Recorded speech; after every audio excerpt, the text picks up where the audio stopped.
Hey everyone, welcome to this week's video. My name is Sophia and I operate Hand-Me-Down Designs out of Missouri City, Texas.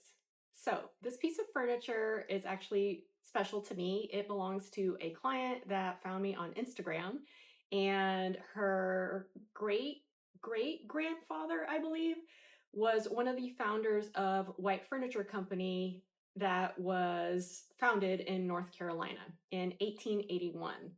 So this is a piece that has just been passed down through generations. It is not branded as white furniture, but I believe it was a prototype of some sort that they were trialing. So it's a beautiful piece. It is a 4-drawer mahogany tall boy, a chest of drawers, and it is in great condition aside from some minor damage along the legs, the bottom part of the legs, some veneer peeling, some chips. The client wants a full restoration on it, and that's what I intend to give her. So let me show you the piece. Here it is. It is, like I mentioned, a 4-drawer chest with some absolutely breathtaking mahogany veneer on the drawer fronts, mahogany veneer on the top and on the side panels. There are some beautiful inlays. You can see that top lip on the top and that very thin, delicate inlay around the drawer fronts. Here's a look at the dovetails. These are the smallest, cutest dovetails I've ever seen in my life. The insides of the drawers were finished for the most part. There's some dirt and some surface damage, but overall, not too bad. Here's the most damaged part. All 4 legs have very similar damage. So, some veneer that has been peeling over the years, some chips. There's also some discoloration there. The right side panel has some pretty serious scratches to it, but I have a pretty strong feeling those are just in the finish. So, I hope I will be able to get those out just fine, no problems. It is absolutely gorgeous. It has tons of potential, really solid piece, and I'm really excited to get to work on this and really make that incredible veneer pop. Now, I had already labeled the drawers when I went and picked up the piece from the client's house, so they are labeled. So my next order of business is to take these handles off to get to cleaning the piece with Simple Green, which is my go-to degreaser to make sure that any oils or wax buildup gets removed.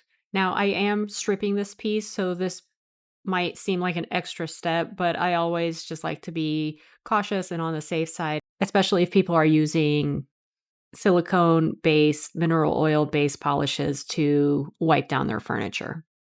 I knew I wanted to keep these handles. They were original to the piece, and they did seem like they were brass, so I just put them all in a baggie, make sure to keep them together. Then I started spraying the Simple Green. I basically sprayed it and wiped it back with a lint-free cloth, and I was so surprised at how many tannins were being leached through the wood, even though it was still sealed. The piece itself was very clean, but mahogany has so many rich tannins in it that they were just coming through even the finish.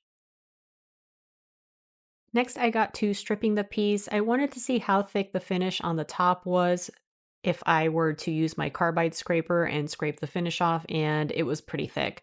So I quickly pivoted and used Smart Strip, which is a green eco-friendly stripper by Dumond, and applied that with a chip brush, let it sit for a little over an hour, and then came back with my 5-in-1 tool and scraped it off. Smart Strip has worked well for me in the past. I really like it because it's almost like the consistency of a thick lotion, so it doesn't run. If you need to strip vertical side panels, it is my go-to because it clings onto the side panel if I'm unable to position the piece like I want. In my climate, again, very hot, very humid Houston area, it does tend to liquefy before the stripping has been completed. So unfortunately, I basically have to come back a second time, apply a little bit more just to reactivate it before I'm ready to scrape it off. But it's wonderful because you don't need a mask. Gloves are always advisable. If it does get on your skin, there is a little bit of a burning sensation, but it doesn't stink, and I just really love this stuff. On this particular piece, it worked okay. The finish was very thick, so I knew it wasn't gonna be, like, a huge revelation or anything, but it did its job. It got at least that top layer of finish off. Then I could come back with some lacquer thinner, steel wool, and get the rest of the residue off. So let's talk a little bit about dating this piece. White Furniture Company was established in 1818. Now, this dresser is more in the White slash Duncan Five motifs. Both of those movements predated the establishment of white furniture. So, this was a dresser made to resemble those pieces, but it's not a White or a true Duncan Five. It has similarities though. The inlay on both the top and the very thin inlay on the drawer fronts, the tapered legs, the curved drawer fronts, and the handles are all very much similar to White and Duncan Five. So this is a newer piece. Now, if I were to guess, I would say maybe 1940s, maybe 1950s. It is in really good shape. Now, it has rounded nails, it has machined dovetails.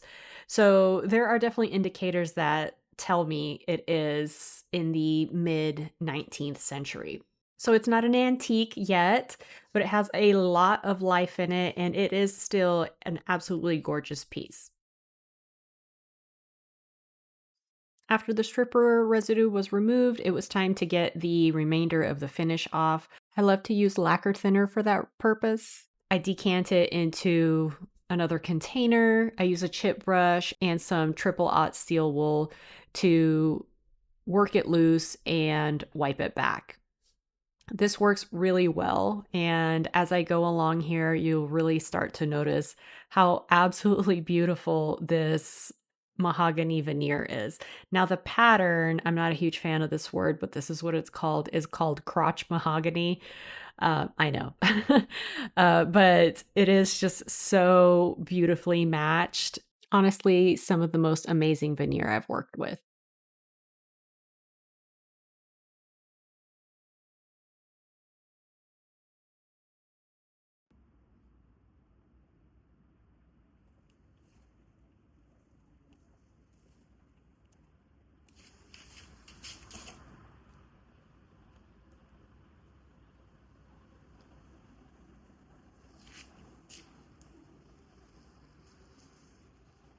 After I was done using lacquer thinner on the side panels and the top, I got to working on the front of the dresser. I found the quickest way to get this clean and sand ready was to use my carbide scraper, and that made really quick work of it. Next, I needed to deal with the damage. The legs all had peeling veneer and some fairly big chunks missing, like you can see here.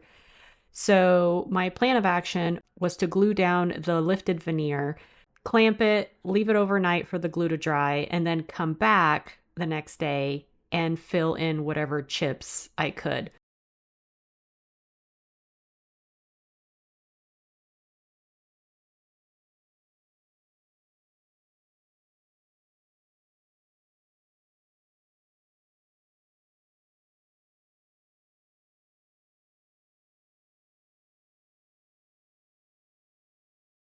For the chips, I am loving Mohawk's Epoxy Putty Stick.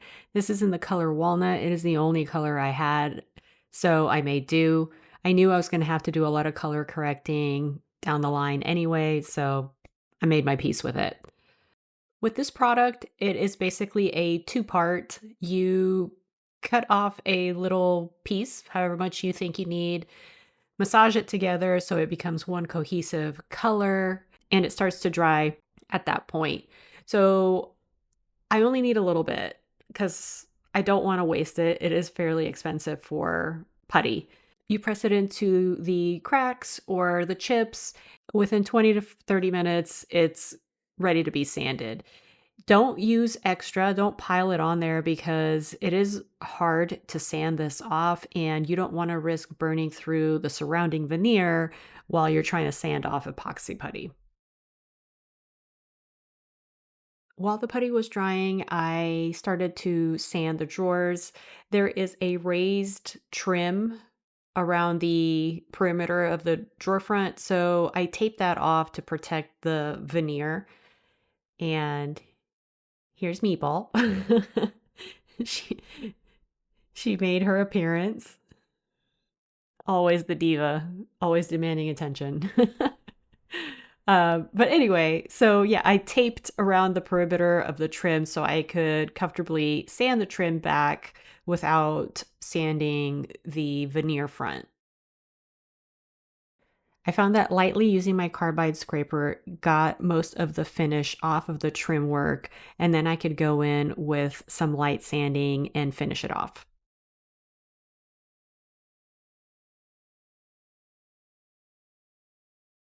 After the trim work was safely sanded, I removed the tape and got to sanding the veneer drawer fronts.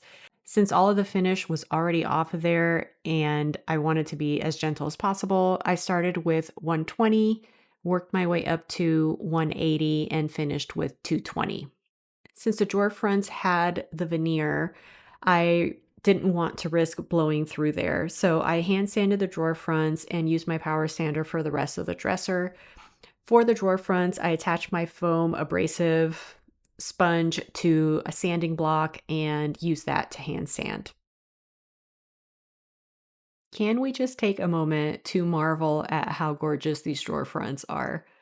This was after sanding. I wiped back with mineral spirits and I was letting it dry.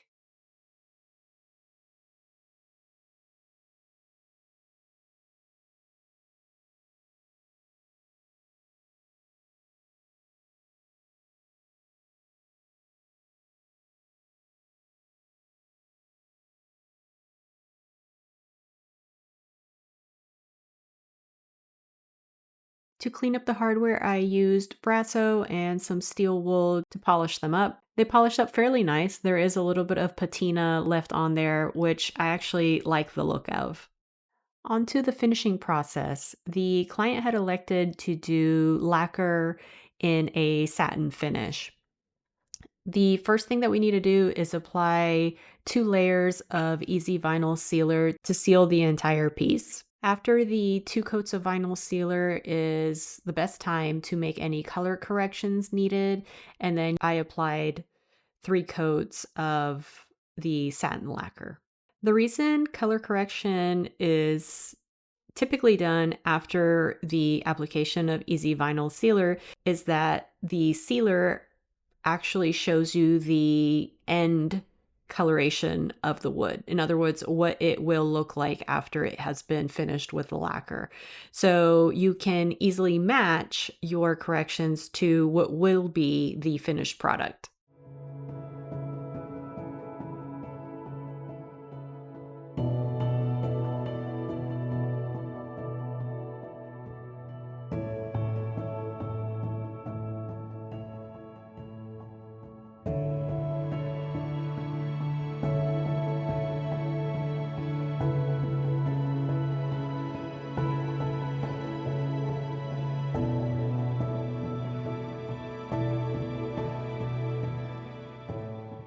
Between each coat of vinyl sealer and each coat of lacquer, minus the final coat, I always do a very, very light scuff sand with my sponge sander. That's probably about a 600 grit by now.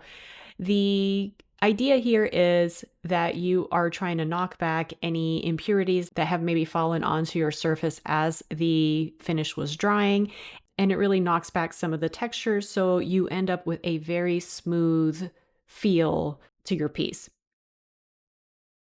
The lacquer dust that is created, that is absolutely normal. Now, from what I've read, every layer of either sealer or lacquer melts into the layer underneath it. So theoretically speaking, you can leave the lacquer dust there if you're sure that there aren't any like larger impurities left behind. If you have any hairs or bigger dust particles, you want to make sure that you wipe those back. After applying the second coat of vinyl sealer, I noticed that on the top, the color was coming out a lot more orange. Now, yes, I understand that this is mahogany and it's going to appear orange, but it was pulling more orange than red, which isn't what my client was after. She really wanted more of a brown red. We decided we were going to stain the piece. I used Varathane's gel stain in the color Hickory. I love Hickory because it actually does bring out some more browns in mahogany instead of reds. And that single coat of Hickory gel stain really seemed to do the trick.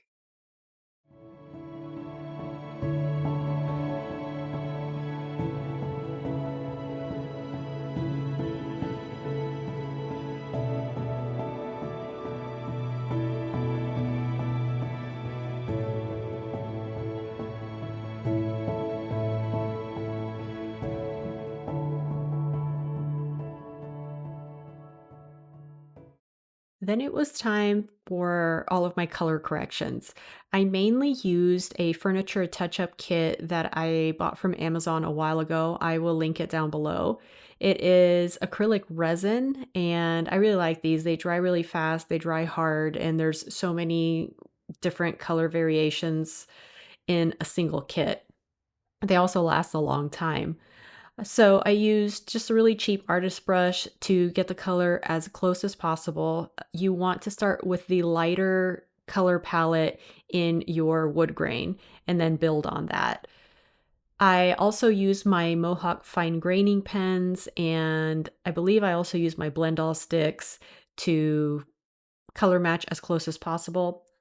After I was satisfied with my layering, I did a light spray of Mohawk Easy Vinyl Sealer, and then I could add to it for depth. When I was completely happy with my outcome, I lightly ran a brass bristle brush over the top to give it the texture of wood grain.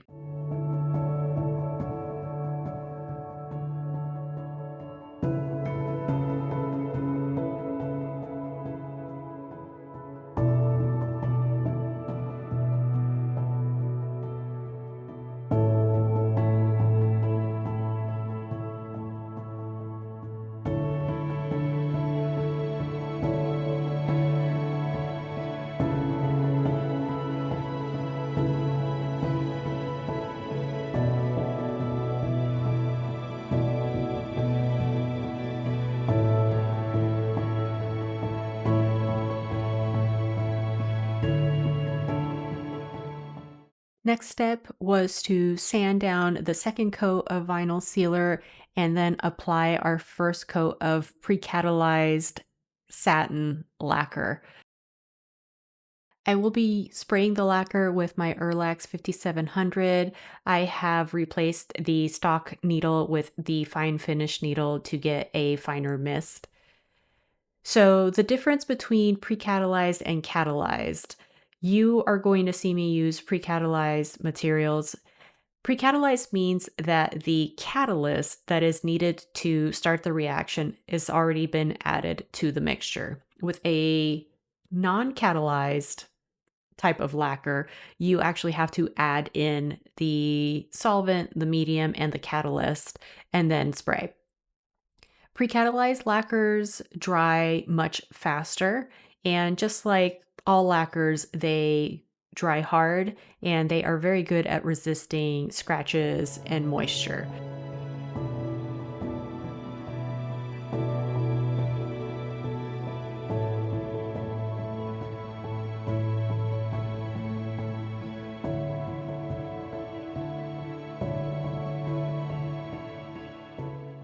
I ended up applying 3 layers of lacquer, scuff sanding between each layer. and then I didn't catch it on camera, but after the final coat, I cut out a square of a just regular grocery store brown paper bag, kept it flat, and used the paper to sand back any sort of texture on the final layer. Now you're going to notice that with every added layer of lacquer, you have less and less texture, especially if you're scuff sanding between layers. Let's take a look at the before. This dresser was in really good shape. The structure of it was solid, just some minor damage, mainly veneer lifting, some scratches. After I put it all together, I added the handles back. I also did a wipe of the inside and outside of the drawers with Danish oil. Here's what it looks like now. What a beauty. This thing looks like it's glowing from the inside. That veneer almost looks like fire. I think this came out incredible. All of the damage was corrected and concealed. The handles polished up really nicely. The satin finish on this is exactly what it needed. I hope my client will really love this. It is now a beautiful heirloom that it can be passed down for generations more. I really enjoyed working on this piece. As always, your opinion really matters to me. Let me know in the comments below what you think. Would you have done anything differently? Would you have chosen a different finish? I always want to know. I always read each and every comment. I reply to each and every comment, and I can't thank you enough for sticking it out to the end and following along on my journey.